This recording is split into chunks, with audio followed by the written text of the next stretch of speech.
Hello learners and welcome to English literature feed India. आज हम cover करेंगे section 4 the wasteland का, जिसका नाम है डेथ बाय वाटर। आप में से जो लोग मेरे चैनल पर फर्स्ट टाइम विजिट कर रहे हैं, please do not forget to subscribe to my channel. Let's just start with the video. Death by water the wasteland का सबसे छोटा सेक्शन है। सबसे पहले स्टार्ट करते हैं कि टाइटल का सिग्निफिकेंस क्या हो सकता है। इफ यू वुड रिमेंबर, हमारे जो प्रीवियस वीडियोज रहे हैं वेस्टलैंड के ऊपर, तो जो वहां पर हमने बात करी थी कि जो वाटर है वो सिंबल है प्यूरिफिकेशन का, रीजनरेशन का।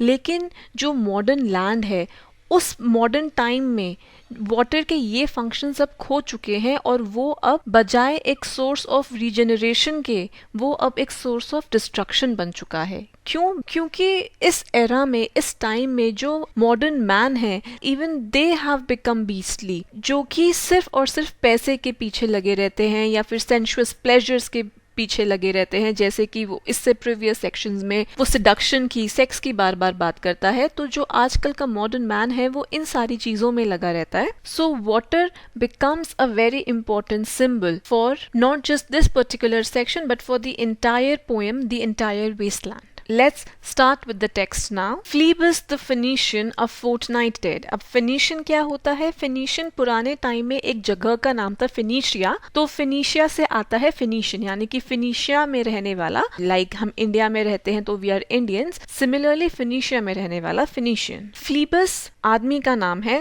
And if you would remember, तो ये जो टैरो कार्ड वाली मैडम सोसोस्ट्रिस थी, उस वाले टाइम पर भी मैंने मेंशन किया था। उसका वीडियो आप देख सकते हैं, जिसका लिंक आपको डिस्क्रिप्शन बॉक्स में मिल जाएगा। फोर्टनाइट होता है 2 हफ्ते। तो कहता है Phlebas the Phoenician a fortnight dead. Phlebas को मरे हुए 2 हफ्ते हो गए हैं। Forgot the cry of gulls. Gulls एक तरीके का सी एनिमल होता है। And the deep sea swell and the profit and loss. अब जो ये वाली लाइन्स हैं, ये सजेस्ट करती हैं कि जो फ्लीबस अब मर चुका है, अब उसको ये जो मटीरियलिस्टिक चीजें थी, जैसे कि पैसा बनाना, पैसा कमाना, प्रॉफिट और लॉस, इन सब चीजों से कोई फर्क नहीं पड़ता। Why? Because he is dead now. And also remember, ये जो फ्लीबस था, ही वॉज अ सेलर। और जो फिनिशियन सेलर हुआ करते थे, वो पुराने जमाने में अपनी स्किल्स के लिए, नेविगेशन के टाइम पर समुंदर में जब वो नेविगेट करते थे, तो अपनी स्किल्स के लिए फेमस हुआ करते थे। Moving forward, a current under sea picked his bones in whispers.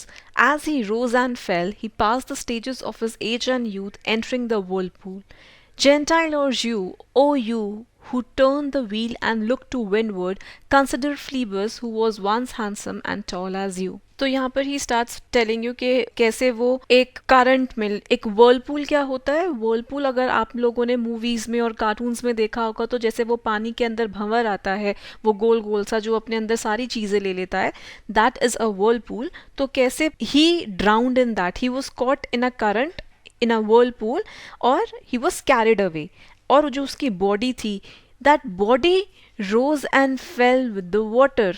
That उसकी जो बॉडी थी, it rose and fell with the water, and this is how he died. So जो फ्लीबस था, ही वॉज यंग, टॉल और handsome था, लेकिन ही drowned, वो डूब गया। बिकॉज जो उसकी लाइफ थी, वो सिर्फ बिजनेस एक्टिविटी से, प्रॉफिट और लॉस से, इससे कंसर्न थी, कि सिर्फ प्लेजर से। And that pleasure, he only sought pleasure. उसको सिर्फ प्लेजर से मतलब था, और उस प्लेजर के पीछे कोई स्पिरिचुअल मोटिवेशन नहीं था। प्लेजर किस चीज का? जैसे सेंशुअल प्लेजर्स की हमने बात की थी, लाइक दो sex and everything. He was caught in a Whirlpool. और जो यहाँ पर ये बात करते हैं that he passed the various stages of his age and youth, तो ये रेफरेंस है। इफ यू वुड रिमेंबर, मेरा सबसे पहले वाला जो वीडियो था बैकग्राउंड के ऊपर, हमने उसमें प्लांटेशन और वेजिटेशन मिथ की बात करी थी। ओसाइरस जो वेजिटेशन गॉड है इजिप्ट के, उससे रिलेटेड। तो ये वाला जो रेफरेंस है of his age and youth, ये उसी को रेफरेंस है कि जो ओसाइरस वेजिटेशन गॉड थे, जो उनका पुतला पानी में डुबाया जाता था, and how he was supposed to pass the various stages of life, के जब उनको पानी में इमर्स किया जाता है तो ही इज ओल्ड, एंड जब वो वापस से राइज करते हैं, he is young, and then he is finally reborn. लेकिन वो कहते हैं कि यहाँ पर फिनिशियन सेलर के लिए या मॉडर्न मैन के लिए कोई रीबर्थ नहीं है, बिकॉज जो मॉडर्न मैन है वो इतना मॉरली डिग्रेड हो चुका है कि उसके लिए ये रीबर्थ पॉसिबल ही नहीं है। बट देन रेमेडी किस चीज में लाया करती है, क्या इलाज है उस चीज का, कि अगर इंसान मोरालिटी से और स्पिरिचुअलिटी के साथ जीना शुरू कर दे, then there is some hope for redemption. और लास्ट वाले में जेंटाइल और ज्यू से मीनिंग है ऑल मैनकाइंड, चाहे जेंटाइल हो चाहे ज्यू हो।